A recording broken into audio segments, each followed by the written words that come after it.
Good morning, girls. Sadly, I will not be there to teach you today. I just have some other business to take care of. So I will be going through the KISS presentation with you now, and then you'll be continuing the worksheet like usual. If you manage to finish the worksheets this lesson, then it's straight on to EdRollo. Okay? So, what we're doing today is we're looking at forecasting. Okay, now it's a pretty common word, most of us have heard of it before, usually to do with the weather. Okay, so before we start, I'm away today, but I'll repeat the three things that usually need to be said this lesson so we all know what to do. Shirin, be quieter, you're yelling too much. Girls at the back, stop talking, you know who you are. And cool story, bro. Okay? Now, these are the things that you need to know when we're doing forecasting. Okay, first of all, what is forecasting? Always start with the definition of these things, girls, because if you don't have the definition, all of it's useless. Number two, what are the tools and data needed for forecasting? Okay, now some of these is going to be used in your assessment. And number three, what are the types of forecasting and when do I use them? Once again, this is something that can appear in your assessment, particularly when you're looking at how Jane's wedding business will go and if you can make it run in the future. So let's start. What is forecasting? Well, forecasts are businesses predictions about the future and how it will impact the business. Okay, so just like how we have a weather forecast where we try to determine what the weather is going to be like for the next week, we do the exact same thing for businesses, and we try to determine what the market trends are going to be, how our sales are going, and if we will meet the costs of running our operations. Okay? So we're always trying to peer ahead into the future and saying, is this decision worth doing? Or am I going to lose more money from it? So, what are the types of data needed? Well, the first type of data that you need is you need to know what your total revenue is.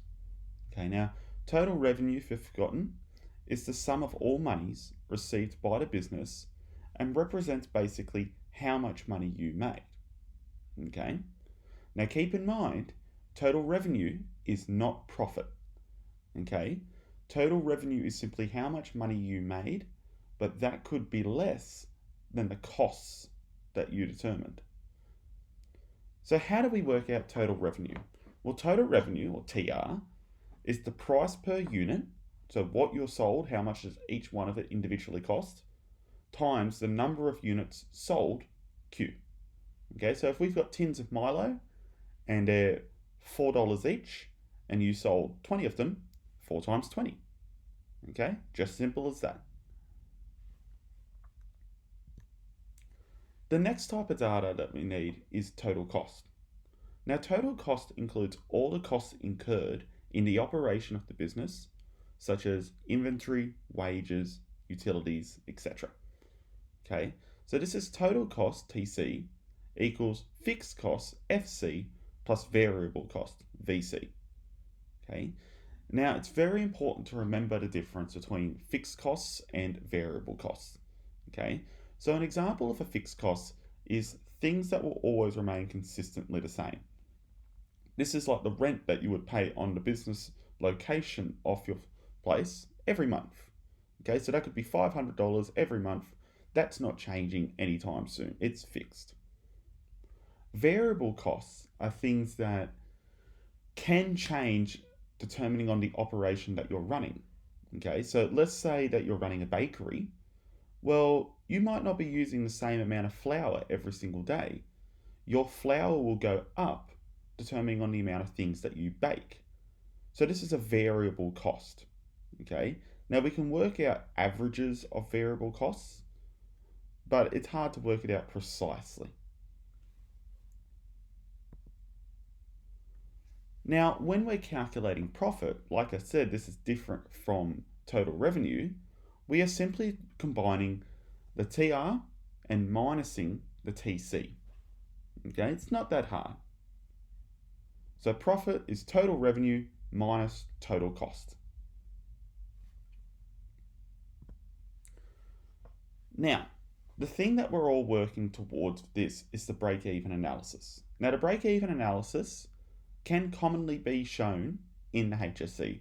I know for 2015, I think in 2017 and 18, there was at least one break-even analysis HSC question. So it's very important to know how to do this. Okay? A break-even analysis is a financial planning tool to determine how much you need to sell of a product or service to cover the costs of the operation. It can also be referred to as a cost volume profit analysis. Okay, so it's either a break-even analysis or a cost volume profit analysis. You have to know both because they can ask you both in the HSC and you don't want to be confused.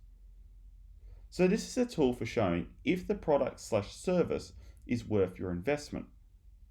So this is a great tool to use if you are being presented with a new idea or product or service and you're basically trying to work out, is it going to be worth me investing in it, or am I going to lose money from it or barely gain any money from it in the first place?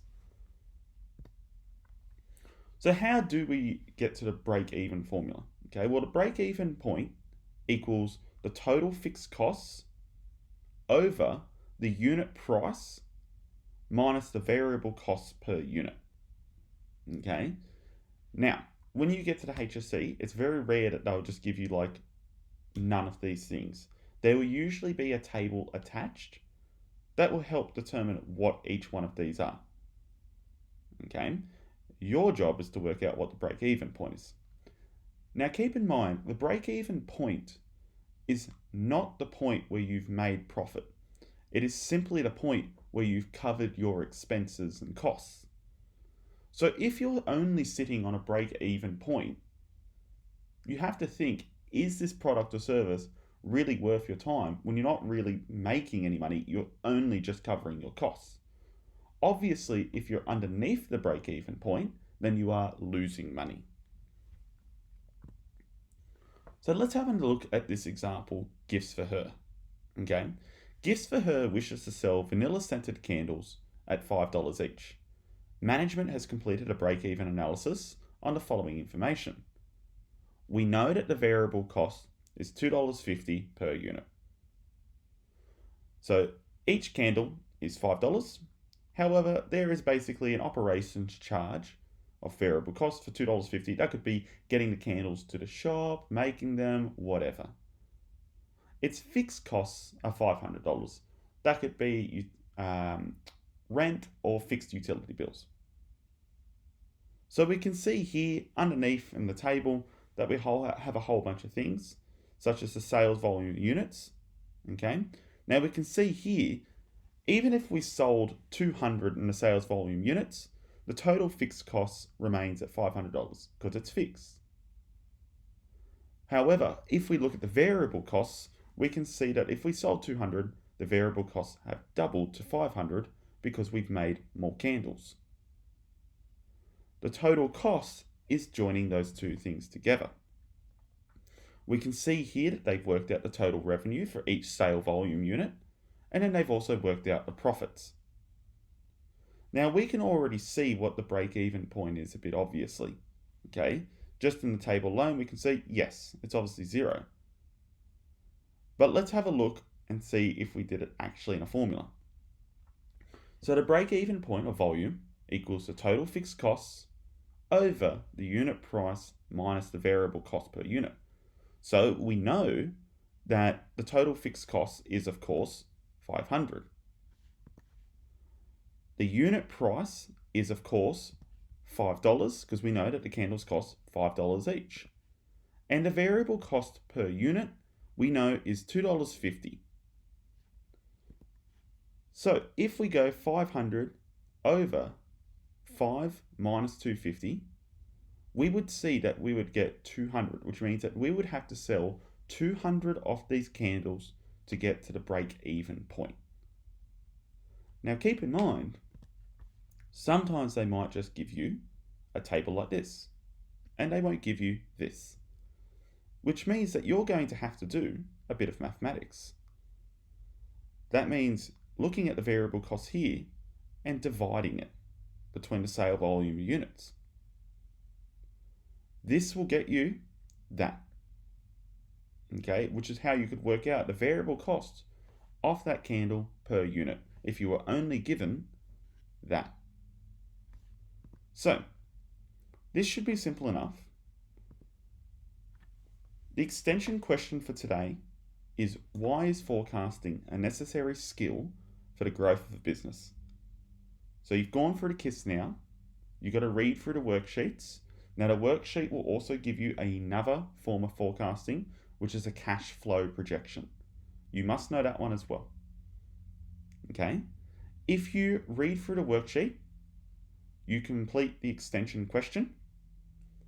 Then you can go on your laptops and you can go on Edrollo. Okay?